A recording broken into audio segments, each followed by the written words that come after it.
Иначе здравейте от мен на всички. Аз съм Табора Лазарова. Част съм от Висшето училище по застраховане и финанси, като там съм доцент в сферата на управление на човешките ресурси. Няколко думи за мен. Занимавам се активно с бизнес психология, може би от 16-17 години вече. Така общо взето съвместявам две кариери, както повечето преподаватели от нашия университет, който е изключително бизнес насочен. Бизнес кариерата ми е свързана с различни позиции в областта на човешките ресурси, в различни организации, като последните 7 основно в IT сферата, така че тук ще споделя и моя опит, свързан с тази област. Предполагам, на всички млади хора ще ме е доста интересно, тъй като това са едни от най-актуалните позиции в момента. Чисто в академичен план преподавам от около 10-11 години, преминах през докторантура в областта на психология, бизнес психология, трудова организационна и в последствие, както казах и в момента, съм в сферата на управлението на човешките ресурси, лидерство, бизнес психология, подбор, изобщо всички предмети от палитрата на психологията, която има в нашия университет. Аз съм част от тях, така че с каквото мога да ви бъда полезна, всякакви въпроси в тази област, така не се стеснявайте да ме питате. Изключително ми е приятно да поговорим днес, въобще в тази аудитория, в която има и толкова млади хора, които са само след някоя и друга година, така ще се влияят на пазара на труда. Предполагам, че ще имаме възможност дори в някакъв момент да работим заедно, както с много мои студенти се е случвало в различни бизнес организации. Когато говорим за човешките ресурси във фирмата като подбор, групова динамика и работа с екип, ми се ще да структурираме днешния разговор така последователно, като първо възнамерявам да поговоря за подбора, в последствие ще преминем към груповата динамика и в последствие към вече работата в екип. Умишлено стартирам с подбора, защото когато преподаваме и структурираме нашите часове, когато се занимаваме с студенти, подбора е така тази стъпка от процеса по управление на човешките ресурси, който за нас и лично за мен е с най-голяма тежест. Защо? Защото подбора в една организация всъщност входа или това какви хора ще пуснем в нашата организация, така че в последствие те да могат да формират и да участват в управлението и на организационната култура, и на групите, и да създадат така наречената групова динамика. Когато говорим за подбор, вероятно много от вас имат различно виждане как то се осъществява, така чисто исторически с няколко думи да кажа и да се спра. Традиционният подбор на кадри в всяка една организация, всяка една компания се осъществяваше доста стандартно през последните 5-10 години. Знаете, че имаме специализирани сайтове, на които се публикуват обяви за работа и на които всеки един кандидат може да погледне и да потърси. Те са разнообразни, имаме български такива, имаме и международни. В последствие подбора на кадри, както и самата област по управление на човешките ресурси се видоизмени. Към днешния ден, аз дори в последствие мога да ви изпратя някакъв списък, за който има интерес. Към днешния ден съществуват много сайтове, които предлагат възможността да публикуват обяви за работа. Не само български, международни, включително и мрежата LinkedIn, която разработи такава опция, включително и една от най-новите функционалности, която Facebook възнамеряват да пуснете, да развият мрежата като мрежа, чрез която всеки един потребител може да си търси, да си намира работа, т.е. там работодателите да бъдат активни и на база това, което ние сме задали като критерии, които сме посочили в нашата автобиография, на нас да ни се препоръчват така определени позиции, които да отговарят на нашите интереси. Ще бъде така доста интересен експеримент да се види в последствие как Facebook ще развият тази нова функционалност. В съвременния свят и въобще в 2020 година ще се спрем и на нейните така конкретни особености в последствие. В съвременния свят и тук допреди около 6-8 месеца преди пандемията да настъпи, говорихме, че има недостиг на кадри на пазара на труда и то голям, когато говорим специално за България. Тук бих искала да разясня, че под недостиг на кадри не разбираме, че няма достатъчно хора. Хора има и те не са малко. Разбираме, че има недостиг на достатъчно квалифицирани кадри. Къде се къса нишката? Вие сте също част от училище, което има голяма бизнес насоченост, така че предполагам ще разберете това, което ви казвам в момента. Нишката обикновено между работодатели, ученици и студенти се къса там, че образователната система не винаги може да предложи това практическо обучение, от което има нужда бизнеса. И често начина един млад човек да влезе в дадена организация пред различните стажански програми, които станаха много популярни пак в наши дни, така като отправна точка за развитие. Виждаме огромен прогрес, ако щете, от средното, от висшето образование, в което в много училища и университети всъщност вече се залага на практическото обучение. И там наистина виждаме студенти, ученици, които буквално след като завършат, ако щете, училище, след като завършат университет, могат много успешно да се впишат в съвременните бизнес организации и да започнат работа по, разбира се, позиции, които изискват така минимални знания, умения, обикновено език или нещо така подобно. Пример за това е организацията, в която в момента аз работя. Ние работим с изключително млади хора. Средната възраст тук е 26 години по нашата статистика. И ми прави впечатление, че всички така нямаме съвсем ученици, имаме обикновено студенти първи и втори курс, които работят при нас, тъй като компанията американска изискването е задължително владение на английски язик. Ми прави впечатление техните желания, техните, как да кажа, амбиции за развитие, желанието им нещата да се случат изключително бързо, т.е. те си представят своето кариерно развитие в рамките на 2-3 години, в никакъв случай на 5-10, за тях това е огромен срок, който в никакъв начин не могат да визуализират, нали, като част от, как да кажа, от бъдещото им развитие. На съвременните организации така се наложи също да, как да кажа, да се адаптират към околната среда, за да могат да намерят подходящите за тях служители. Как ние правим това?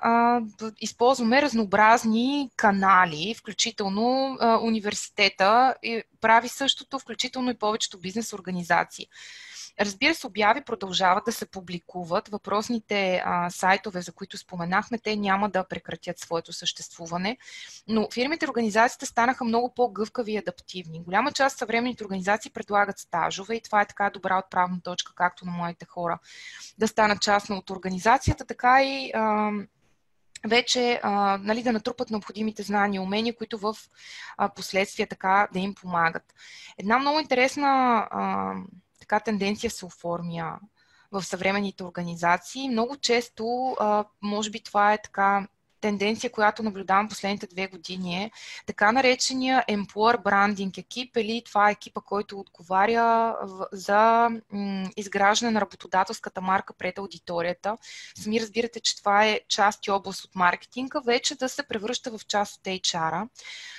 Последните 3 или 4 години тази функция на маркетинга се управлява от нашите екипи по управление на човешките ресурси. Това не е случайно. Най-силният така посланник на работодателската марка всъщност е служителя, който интервюира другите служители. Това е човека, който представи организацията и който, как да кажа, изтъква всички положителни качества пред всеки един кандидат. Така че абсолютно естествено с годините тази позиция така се сля с служителите, които се занимават по подбор. Новите изисквания към работодателите налагат изключително присъствие в така социалното и онлайн пространство. Всички работодатели следва да имат страници в LinkedIn, в Facebook, в Instagram. Тези страници следва да бъдат изпълнени със съдържание. Важно е да покажем какво правим на работа, защото всеки един бъдещ наш служител би искал да види какво ще се случи с него, ако стане част от тази организация. Кои са нашите ценности, в какво вярваме, какво искаме да покажем на другите, какво правим. И тук, така като интересна препратка, мога да споделя какво ние направихме така през изминалата година, която смятам, че ще е доста интересно на всички наши участници в днешната дискусия. Ние включително през миналата година си взехме куче в офиса, което живя с нас 10 месеца. Впоследствие го дадохме, подарихме го на един наш колега, който така има много голяма къща с двор, където то живее, но осиновихме си, то беше бездомно, намерено в един квартал, в един кашон и беше част от нашата организация в рамките на 9-10 месеца. Много добре си живяхме. Беше изключително забавно, тъй като от малкото кученце се превърна в голямо куче, 25 кг плюс. И беше изключително смешно как всички служители трябваше да си крият храната и обяда, защото ако оставиш нещо нещо ненаблюдавано на бюрото ти, разбира се, той се почерпваше с храна и така имаше доста брожения по този повод. Имаме всякакви инициативи, свързани с така наречените CSR каузи или това, което прави работодателската марка, за да направим света по-добър. Участвали сме в различни кампании, свързани с залесяването на, знаете, на новата гора на София. Осиновявали сме си кошери, с пчели има така една нова инициатива, която ни носят мед след това. Изобщо неща, с които да покажем, че организацията няма за цел само да печели пари, но има за цел да създаде едно място за служителите, в което те се чувстват добре, в което те се чувстват мотивирани и не на последно място да се чувстват гори, че са част от тази организация, че с техните знания и умения допринасят за развитието на тази организация. Тоест, лично за мен отмина времето, когато говорим за съвременни компании, в които може да привличаш служителите само с заплата или само да кажеш ние осигуряваме работа. Съвременният човек търси нещо много повече. Търси гъвкави модели на работа, търси възможности за кариерно развитие, търси интелигентни, приятни колеги, търси среда по възможност без организационни конфликти, доколкото това е възможно. Те са неизбежна част все пак от нашата работа, но търси място, на което да се чувства добре, така че все повече да може да спазва този баланс между работа и личен живот, за който говорим. И така, че той, бъдейки 8 часа в тази организация, да бъде изключително продуктивен, да даде най-доброто от себе си, без да трябва организацията да го поощрява или да го наказва с външни стимули. Тип не се справяш добре, следователно ще случи X, Y и Z. Да виждате, че съвременният подбор така доста се видоизмени. Говорим вече за прозрачност на работодателската марка, т.е. съществуват изключително много форуми, вероятно всеки има познат във всяка една организация. Много лесно той може да се добере до тази неформална информация, дали всъщност това, което този работодател презентира пред останалите е такова. Дали всъщност това не е, как да кажа, една опаковка отвън, а пък всъщност да се случва нещо вътре съвсем различно. Така че на нас ни се налага наистина да бъдем прозрачни, наистина да заставаме за това, което публикуваме в социалните мрежи, канали, наистина да заставаме зад решенията си, да се опитваме, как да кажа, да правим организацията и въобще бизнеса в България едно по-добро място за всички млади хора. Друга интересна тенденция в подбора, която наблюдавам последните години е, че много, да не кажа много, но голяма част, хайде ще използвам тази дума, голяма част от нашите ученици и студенти, които учеха в чужбина, започнаха да се връщат в България. Това е една много позитивна тенденция и аз го давам на това, че България се превърна в един технологичен хъб не само на Балканите, но в Европа. Тук, за разлика от повечето европейски държави, фирмите се развиват изключително успешно. Много големи компании планират дори в момента на тази криза, говорим, ако щете, чисто здравна в момента, разрастване на офисите и то с така една значителна бройка служители, 200-300, че и VMware говореха за 700 плюс служители в новия парк, който е на околовръстното и който строят в момента. Така че много от тези хора всъщност намират едно приятно място, в което могат да взимат едни буквално европейски заплати с знанията и уменията, които имат. Тоест, за мен София, използвам думата София, защото за съжаление не можем да приобщим цяла България още към тази картина поради ред причини, но София се превърна в един център, в който вие наистина може да се чувствате да бъдете част от една интернационална мрежа. В последните 7 години в компаниите, двете, които работих и в предишната и в настоящата, в София аз работя с хора от поне 10 различни държави, националности, нали, култури, ако щете, което разбирате, че ми дава един страхотен интернационален опит, нали, прибирайки се вечер вкъщи, без да имам необходимостта да живея в чужбина или да имам нужда, нали, да отида там, за да се срещна с така подобни представители. Не на последно място, технологиите също навлязаха изключително много. Тук така да отворя скоба вече на висшия пилотаж на най-новите тенденции в подбора, които са свързани с така наречения внедряването на изкуствен интелект. Съществуват множество софтуери в момента, на които на нас, екипите, които се занимават с управление на човешки ресурси, ни биват презентирани от различни организации, които често ми казват, купувайки си този софтуер, вие може да спестите много време от разглеждането на CV-та. Тоест, софтуера ще ви даде лист от 3 до 5 кандидата, които са най-подходящи. На вас няма да ви се налага да разглеждате всичките CV-та на кандидати. Само за пример ще ви дам, че при нас доскоро, преди 2-3 седмици имахме една позиция, която беше Project Manager. Този Project Manager трябваше да се занимава с проекти, свързани с координация между няколко държави. Имахме така доста високи изисквания, не защото сме алчни, просто позицията го налагаше. Та по тази позиция, по обявите, които имахме над 700 кандидатури. Сега си представете това в човекочасове, нали, самото преглеждане дори за половин минута, нали, в което човек трябва да изчете какво е написано вътре, нали, за да прецени как продължаваме, нали, като време, колко време отнемат. Въпросните софтуери твърдят, че всъщност работейки през тях, кандидатите изпращат своята автобиография и аз бих получила просто един списък с 10 най-подходящи кандидата и от този момент нататък аз просто бих започнала своята работа и това време би ми било спестено, за да се занимавам с други неща. На множество HR конференции, включително имаше такива преди около 1-2 седмици, се говори какво е бъдещето на подбора, нали, така и в управлението на човешките ресурси. И все повече хора обаче се обединяват, че човешкият фактор никога няма да изчезне. И живите интервюта, каквито и софтуери, каквито роботизирани нови техники да използваме, винаги ще има човек като част от този процес и причината е, че когато говорим за изкуствен интелект, все още не сме достигнали до нивото, в което изкуственият интелект да може да разчита емоционалната интелигентност на хората. А емоционалната интелигентност на хората и това как се адаптираме в социална среда, сега ще поговорим след мъничко и за груповата динамика, всъщност ни дават много добра отправна връзка дали този кандидат би могъл да се адаптира, дали той е подходящ за нас, дали той ще бъде подходящ за нашата организационна култура, което в една организация е изключително важно, тъй като поне нашата вяра е, че всички технически умения могат да бъдат научени, т.е. няма как всеки човек да знае всичко, това нещо може да се научи, но изключително важно пък за нас е да се намерим подходящите хора с подходяща организационна култура, с сходните на нас така визия и ценности. И те да бъдат свързани с желание за развитие, за учене на нови неща, желание винаги да вървиш напред, да влагаш малко повече в работата си, така че нещата да се случват по така най-добрия начин в последствие. Подбора ще продължи да се развива, ще продължи да се видоизменя. Смея да твърдя, че може би това е една от най-динамичните области или етапи на управлението на човешките ресурси. Най-динамичните, тъй като на работодателите, пак казвам, се налага да бъдат изключително адаптивни към околната среда и да позиционират работите, които предлагат на подходящи за това места.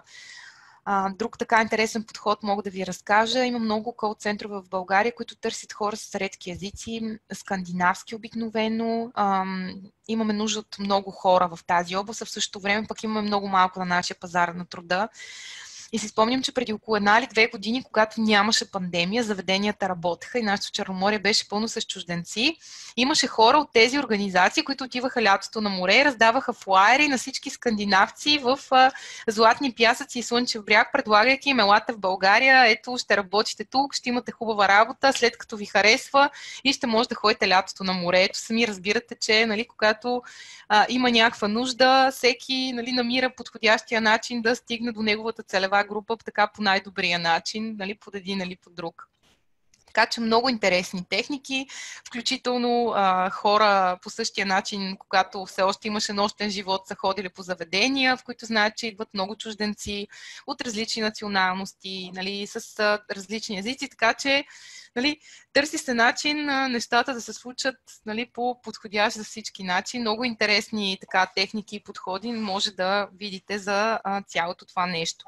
Та по темата за подбора, така толкова мога нали, да кажа и въобще да спомена, така че всякакви техники, които вие може да измислите, са добре дошли. Може после да си направим малко така брейнсторминг сесия, нали, да помислим какво вие бихте предложили, тъй като за мен моите хора са много иновативни. Аз самата в моя екип имам доста млади хора, които винаги ми дават много добри идеи.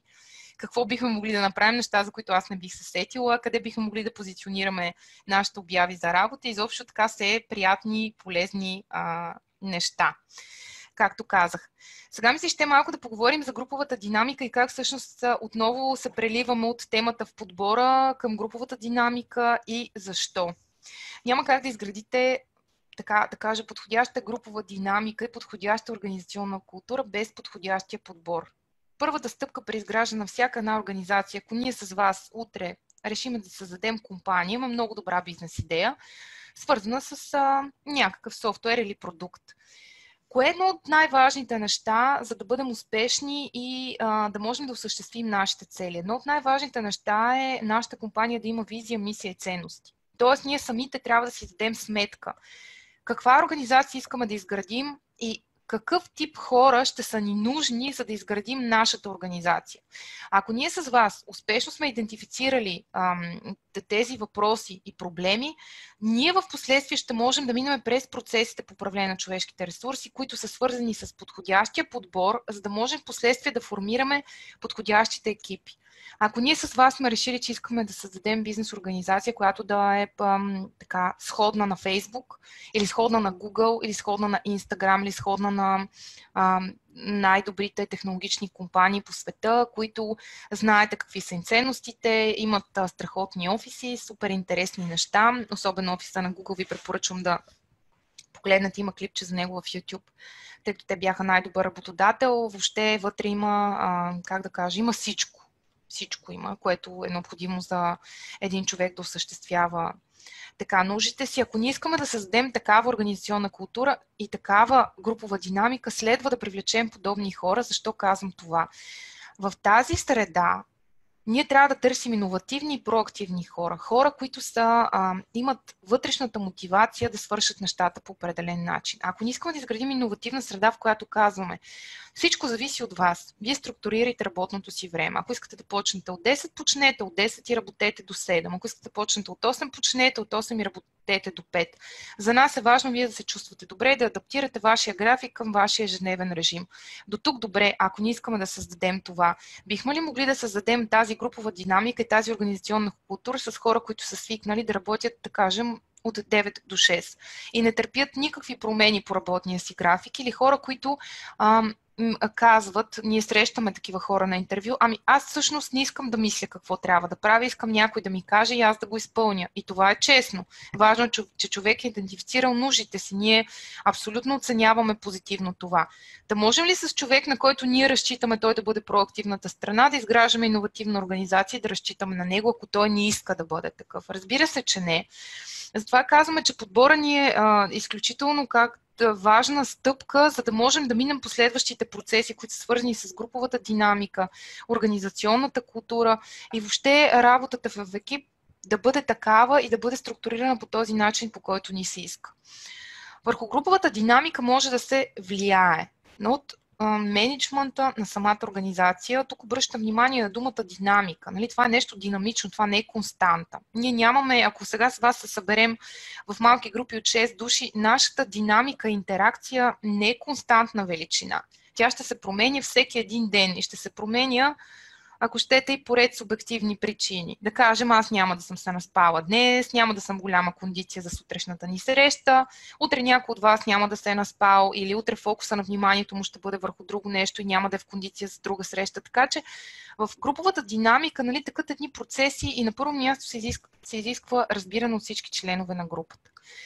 За да имате активна групова динамика и във всеки един от вашите класове, за да имате тези процеси, е важно да имате собствени норми, които вие сами да сте договорили. Всяка една група може да договори собствени норми. Нормите могат да бъдат свързани с това. Идвам на време за час, не закъснявам. Или мога да закъснея за час, ако закъснея до 5 минути. Да кажем, в академична среда има прието разбиране за там определени минутки закъснение, които всички спазваме и след това стартираме. Нали, така наречения академичен толеранс. Това са норми, които ние сме изговорили. Друга норма. Не прекъсвам друг, когато той говори. Изслушвам го и тогава казвам. Да кажем, не прави оценка на мнението на друг. Приемам, че всички сме различни, всеки има право да изрази своята гледна точка. Тоест, това може да бъде групова норма. Друга групова норма може да бъде ходим на обяд заедно, винаги. Или закусваме заедно, или пием следобедно кафе, или в много съвременни организации има фиксирани почивки. Тоест, груповите норми са групови, защото зависят от групата, която ги определя. Тоест, вие сами може да си структурирате собствени групи. Виждате, че в груповата динамика тук на тази картинка сме посочили, че съществуват групови роли, статус, въобще свързване. Всички тези процеси, пак казвам, са динамични. Ако днес имаме група, на която аз съм ръководител, утре аз отивам на друга позиция, някой от вас става ръководител на тази група и ще му се наложи да влезе в нова роля. Тоест, ролите също не са ни дадено за винаги, а обикновено, когато говорим за развитие на всеки един човек, така говорим и за различни роли, влиза от роля в роля, роля на експерт, роля на тим лидер, роля на менеджер, роля на изпълнителен директор в последствие. Вашите роли също се променят дори в училищна среда, когато говорим за, ако щете, вашето преминаване от 7 в 8, от 8 в 9 и в, да кажем, последната ви роля в 12 клас, когато завършвате, вече сте в една живот и здраве, като завършите, ще влезете в нова роля и тя е в самия университет. Тоест, едно от най-важните неща е да запомним, че това са динамични процеси. И очакването ни, когато сме сформирали една група, че нормите, които сме изговорили, ще съществуват за винаги, без ние да ги поддържаме, за мен е утопия. Тоест, изключително важно да работим по своите норми, изключително важно, ако групата претърпява някакво ново развитие, ние да можем да въздействаме върху тези нови процеси, вероятно да си предоговорим нормите. Т.е. в този случай в момента, ако нямахме пандемия, вероятно аз щях да бъда наживо при вас и да говорим в момента и да обсъждаме и да дискутираме. Но ето в момента на нас ни се налага да бъдем в онлайн среда, т.е. имаме други норми на работа, които отново не ни пречат да си свършим работата. Затова казвам, че знаете и вярата на Дарвин, че всъщност най-адаптивните видове ще оцелеят, не най-добрите, не най-способните, не най-красивите, но най-адаптивните. Тоест, адаптивността е изключително, ако мога да определя така, ключово умение на съвременните служители, което приветствам всеки един от вас по някакъв начин да интернализира и да употребява дори в така всекидневния си живот. Не на последно място, работа в екип. В съвременните организации, колкото и вицове за програмисти да има, които си работят вкъщи, които не се интересуват от никой, които си седят 10 часа и не контактуват с абсолютно никой, да има, ако сте част от организация, това наистина няма да бъде възможно. Тоест, дори да работите от вкъщи, дори да работите отдалечено, дори да прекарвате много време в писане на код или друга творческа дейност, която за вас е интересна, във всеки един момент, даден момент, 2 пъти седмично или всеки дневно, на вас ще ви се налага да комуникирате с други хора. Дори да сте специалист на свободна практика, така наречените фриленсъри, тъй като това е така нова популярна област, има цели сайтове, може да се поинтересувате да погледнете, които така обявяват обяви за работа, включително и на часове, ако някой от вас има интерес, и които са глобални въпросните сайтове. Дори да сте фриленсър, на вас отново ще ви се налага да комуникирате с някого. Този някого ще бъде човека, който е поръчал проекта или човека, който трябва да ви направи плащането. Тоест, колкото и някои хора да имат желание да вървим към свят, в който никой не контактува с никой, пишем само имейли и технологиите ни свързват, все още не сме стигнали до там. Така че уменията за работа в екип остава ключово умение за всеки един така съвременен служител, който би желал да бъде част от някаква структура, от някаква организирана група. Защо е важна работата в екип? Вие всъщност в момента сте в екипи. Класовете са екипи, разбира се, практиката препоръчва работещите екипи да бъдат около числото 5, знаете, плюс-минус, до 7, 9, зависи вече и от зрелостта на участниците, и от проекта, но вероятно имате училищни проекти, по които работите в малки екипи или в малки групи, а когато станете част от университета, там ще работите по различни проекти. Тоест, работата в екип, за която тренираме нон-стоп в училище и в университет, не е случайна. В бизнес среда на вас ще ви се наложи от ден едно да работите в екип. Вие ще бъдете част от екип. Тоест, повярвайте ми, за съжаление, в много съвременни организации работата в екип се оказва ключово при оценка на представянето на един служител. Ние сме имали служители, които са изключително технически компетентни, които имат изключителни знания и умения, които се справят изключително добре със своята собствена работа, но които не работят добре в екип. Не работят, не комуникират добре с останалите, не дават позитивна обратна връзка, подхождат негативно към различни инициативи, които екипа подхваща.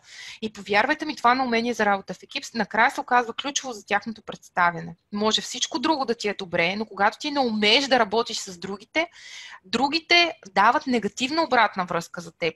И всички казват, да, той е специалист, но ние не можем да работим с него, той не ни отговаря на време, той не може да довършва задачите или взима една задача, прави я сам, без да ни уведомява докъде е стигнал. Чувстваме се отхвърлени, не се чувстваме добре, ние не приемаме това за екипна работа и така нататък.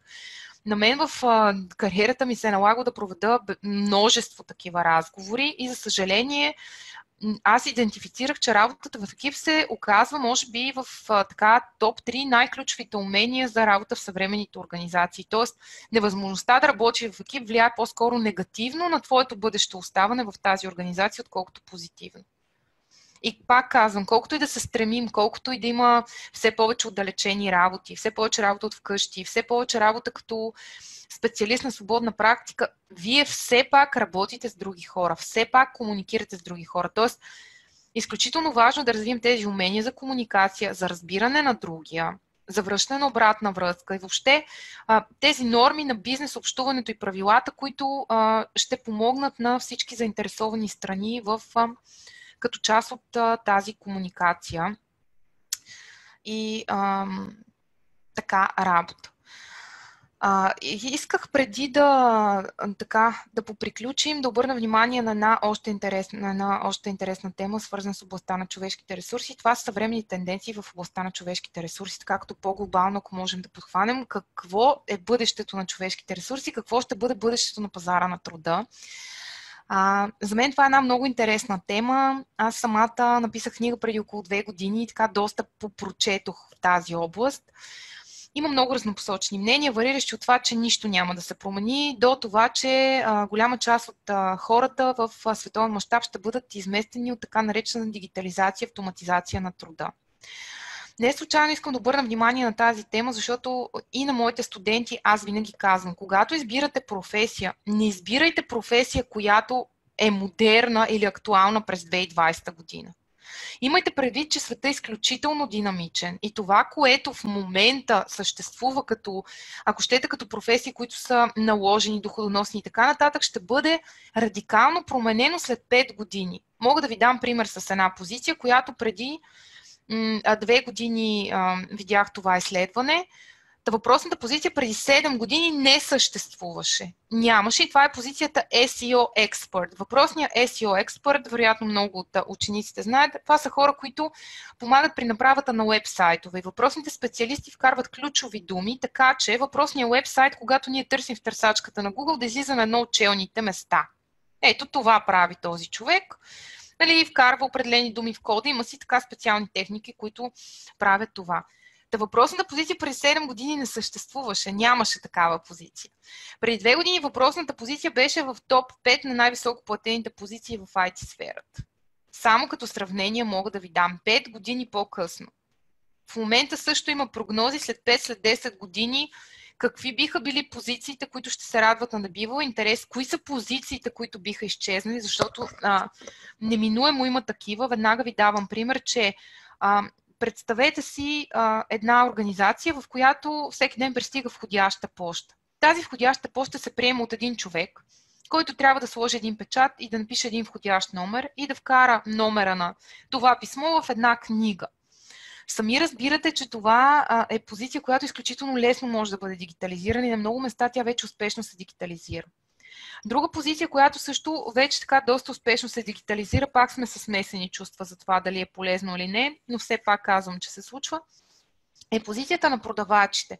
Има летища в Англия, на които лично аз съм била, на които няма продавачи. Просто вие взимате стоката, слагате си баркода на машината, отчита ви сумата пари, си плащате с карта. Отстрани стои един човек, който ви помага, единствено ако имате трудности при работа с самата машина. Но той не взима вашите продукти, за да ги маркира и да се получи в последствие. Говори се в момента, че магазините на бъдещето биха били на принципа на MacDrive. Влизате в един магазин, избирате си на един компютър стоките и отивате на една поточна линия, където просто си колекционирате стоките и плащате с карта. Тоест, колкото и това да звучи като научна фантастика, ви уверявам, че след някоя друга година няма да е съвсем научна фантастика. Едно време, когато беше писана книгата и подводницата изглеждаше като научна фантастика, в момента се използва така доста широко, как да кажа.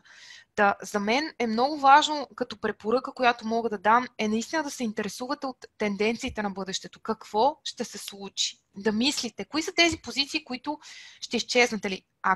Коя е позицията, която аз харесвам и може би няма да изчезне? С какво аз мога да бъда полезен? Ето, веднага ви казвам, че дори позицията на лекарите, която никога няма да изчезне, поради ред причини, ние ще продължим да боледуваме, да имаме нужда от такава помощ, се дигитализира изключително много. Предполагам, вие вече сте чули, че много хирурзи осъществяват хирургически операции чрез роботи, така наречения робот Да Винчи. Той се използва и в България. Мисля, че дори в София в 2 частни клиники. Аз самата съм разговаряла с човек, който е лекар и оперира на Да Винчи. Изключително интересно. Те преминават едно доста дълго обучение и всъщност цялата работа на хирурга е да управлява ръцете на робота и да гледа на един монитор. И всъщност те ми казаха, че говорим за изключителна прецизност на този робот. Тоест, представете си, че тук осъществяваме безкръвни операции вече. Ако имате нужда от операция на сърце, няма да правим операция като в 1850 година, нали, някой да ви разреже с скалпел и да се възстановяваме 4 месеца по-късно. А в момента робота с така един микрочип и така с много малка жичка влиза вътре, оглежда всичко и поставя нещата на необходимите места. Тоест, най-сигурното нещо е прогреса и ние не можем да вървим против него. Искаме или не искаме, съвременният ни свят се променя. Той се дигитализира и нашето желание, независимо какво е то, нали, трябва да бъде съобразено с това. Тоест, ние трябва да се променим, ние трябва да се адаптираме към тази среда. Затова всички млади хора имат тази възможност наистина да помислят какво им е интересно, какво биха искали да правят и как тяхната позиция ще бъде афектирана от развитието, ако щете, на пазара на труда в следващите 5 или 10 години. Хората няма да изчезнат. Нали? Непрекъснато се говори как роботите ще ни замести и така нататък. Напротив, роботизацията, автоматизацията във всички тези процеси всъщност ни помагат какво да направим. Да оптимизираме процеси, които са, как да кажа, изключително повторяеми, които не са творчески процеси. Нали, било дали ето роботи, които може да използвате в домакинството, да чистят, миялните машини, които последствие сме, пералните, всичко това е част от прогреса. Тоест, времето, което ни спестяват тези уреди, вместо да перем на ръка 3 часа, за къде трябва да отиде? То трябва да отиде там, че да развие творчеството на човека. Смята се, че всички тези автоматизации следва да ни помогнат ние да станем по-творчески, по-ориентирани и да мислим по-глобално и по-мащабно. Тоест, спестявайки време, ние следва да инвестираме това време в подобряване качеството на нашия собствен живот. Като това може да бъде да водим по-здравословен начин на живот, да спортуваме повече, да се разхождаме, да прекараме повече време с семейството си, да четем повече книги или да правим неща, които ни правят по-щастливи, но не неща, които са свързани с работа по 10 часа на ден. Знаете също, предполагам сте чули, така някои от най-съвременните тенденции вече говорят за така гарантиране на минимален доход в бъдеще, така че нали, да можем наистина да се акцентира нашето развитие върху сфери, в които ние можем да бъдем полезни. Тоест да управляваме организации, да управляваме организационно развитие, да управляваме хора, да им помагаме да израстват, да учим другите. Тоест нашето време следва да остане там, където ние може да помагаме за развитието на другите, да ставаме все по-добри. Пак казвам, много интересна област е на къде върви света, какво ще се случи така в следващите, да кажем, 20 години, защото имайте предвид, че дигиталният прогрес е изключително бърз и технологиите се развиват по-бързо, отколкото знанието и уменията на хората. Само ще ви кажа, че за 20 години от телефон с шайба, нали, в момента сме на телефони с смартфони, в които ние управляваме домовете си. Така че за мен лично технологията и дигитализацията не е нещо лошо. За мен това е, как да кажа, това е част от развитието на човека. Нали, в съвременния свят може да построите в момента да имате смарт хоум, с който да управлявате електричеството от вкъщи. Имаме модерните съвременни автомобили, които не замърсяват околната среда. Нали, това е една нова тенденция. Аз лично смятам, че технологиите биха довели до това нашето бъдеще да бъде по-светло, по-чисто, и по-добро за всички нас, защото в крайна сметка ние живеем на тази планета и няма как, нали, да използваме ресурсите и до безкрайност. Така че много големи организации се обърнаха и започнаха да влагат пари в подобни каузи, свързани с пречистване, ако щете, на води, на въздух и така нататък.